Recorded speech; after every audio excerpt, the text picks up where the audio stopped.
All right, guys. Coach Julie back with the IYCA. I have Brad Leshinski in the room with me, professor, public speaker, strength and conditioning coach, business owner. Y'all, he has done it all and he's been doing it for years. So I'm so excited to have him in the room with me today to share some of his knowledge. And, what we're going to talk about today is, I think, something that many of us coaches and trainers have, and it's truly how do I help my athletes get motivated, right? How do I take a disengaged athlete and put a little fire under their feet? So I'm excited to ask Brad this question and let him share his perspective and experience around motivating athletes. So Brad, over to you. All right. Thank you so much. I think motivation has changed over the years. You look at how athletes might have been motivated in the early 80s and 90s with more of a top-down approach. And, athletes now are smarter and they have more tools at their disposal, which I think is great. And they'll challenge you a little bit and question you, which is a great thing. And that leads to one of my top things is get to know your athlete before they walk into the weight room. And now there's a bunch of ways that you can do that. For us that works in the high school sector is we send out questionnaires every year. And these questionnaires start off general, obviously name, sport, all that kind of general information, but then it dives into who they are as people. How do they like to be coached? Some kids like to be reprimanded or kind of strict with, right? They like that top-down approach. Some are much more introverted and need some more gradual coaching and more of a confidence booster and underlying each thing with what I call the compliment sandwich, right? You give them a compliment, you kind of, reinforce what you need them to do better, and then you compliment it again. If we're talking about exercise, it might be, hey, good setup here, but let's get a little bit more depth on the squat. Hey, way to finish the squat, something of that nature, where you're kind of bookending it with a compliment, and that really helps sometimes. So getting to know your athletes prior to them coming into the weight room really helps. I think, and tying in with that, my second thing is understanding who they are as an introvert or extrovert. And that changes. Now, it changes when they're playing the sport versus how they are in the weight room. In order to motivate them to get them the best on that field or court, you really have to understand who they are in that weight room. I've had great athletes that are phenomenal in their sport, but super introverted in the weight room. So they might get nervous during max outs or testing days, and understanding that and having that conversation with them that not everybody's staring at them, because I'm an introverted person by nature. I don't like to be in front of crowds often unless it's in my comfort zone, right? And sometimes a skinny kid who's in max outs with bigger kids are going to be nervous, scared. And that's where we have to kind of understand who they are. And that's why those questionnaires, what I said at the beginning, is so important. And a quick story, we had freshman baseball kids come in, first time in the weight room. I saw one of them kind of trickling out the back door and just leaving. So we ran out there, got them, and said, listen, we understand it's your first time. My expectations aren't for you to be benching 300. My expectations for you is to understand movement, have a little fun in here, and get better each day. Because you're going to be with us for 4 years. Whether sometimes you like it or not, coach is having you come in here, and you got to understand that we're doing things for you that are going to make you a better person and a better athlete. And then he finished that session out and he hasn't missed since. So that, it's just getting to know them, having those conversations. I think my third thing, when understand who they are beyond the weight room setting, right? Understand what their overall goals are is really critical. Do they want to be a starter in their sport? Do they just want to make the team? Are they just doing it to be part of something? So understanding who they are beyond that sport, and then setting those SMART goals, those realistic goals, obtainable. And we sit down with a lot of our teams, and we'll set these goals, and we'll sit down with our coaches of the sport and set these goals as a team. And we have to make sure that they're attainable and reachable by those athletes, or else you're setting them up for failure. But understanding who they are beyond the weight room, which I think is really important. And then my third thing is really understanding their competitive spirit, or the fourth thing is competitive spirit, which is really interesting to see.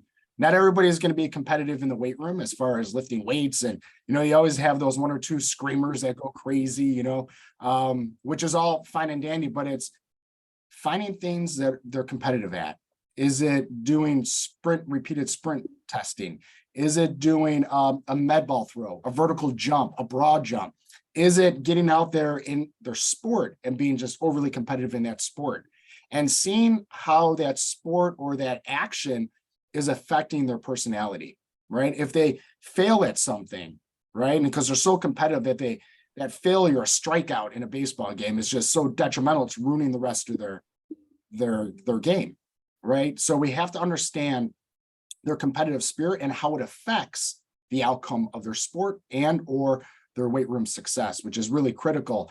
That's why I think it's really important for coaches to go see their athletes practice and perform and in their natural environment. Oftentimes we control, right, all the stuff that they do, right? We have these parameters. Okay, we're doing T drills today. We're going to sprint to that cone. We're going to shuffle. We're going to shuffle and back. But we're giving them these closed movements and really this safety blanket of control. When they're out in their sport, there is no more safety blanket, right? It's their competition and then how they deal with that, how they actually move, because that's going to translate to what we're actually going to coach them in the weight room or, if we're doing speed and agility stuff. So those are like my big four. And one kind of caveat is understanding their personalities. We have some goofy kids, which I love them to death. And you just got to understand their personalities. You got to roll with it and have fun with it. And, you have to be willing to also share your goofiness with them as well, and like all my athletes, I know about my kids, they know about my crazy life too, but that creates that buy-in and that relationship, makes me human. I do that with my students at the university too. Every student that walks in that door gets a high five, fist bump, and get to know them. They see stuff. We talk about the kids. We talk about their stuff that they're doing outside of school. And again, that buy-in, coaching and education is so similar, different stage, but the way you do it is the same. Buy-in creates really good students. Buy-in creates real good athletes. And you see that across plethora of different job skills and areas, right? So those are my big ones. I think motivation is really critical in getting the best out of athletes, specifically the youth, right? And which the IYCA caters to. It's understanding who they are, because that motivator might change over years, right? Their motivation as a 6th grade or 7th grade, maybe they're trying to get on that 8th grade team as a 7th grader, or they're whatever that motivation is. But when they get to that high school, now depending on that success in their previous years, that motivation may change, that sport may change. So we got to find those internal motivators.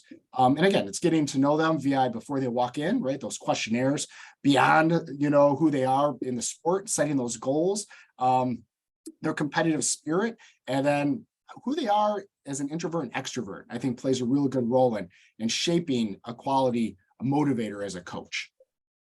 Oh my gosh, Brad, so good. And what I loved about that is you never said it's about yelling at the kids and saying, hey, you've got to do this. It's not about throwing out demands, right? It's actually about asking really good questions, which is a skill set of a highly impactful coach, no matter what industry you're in, is getting to know at a deeper level, because truly your athletes just want to feel seen, heard, and understood. Yep. Absolutely. Yeah. And I think and you're a pro at this, a pro, Brad.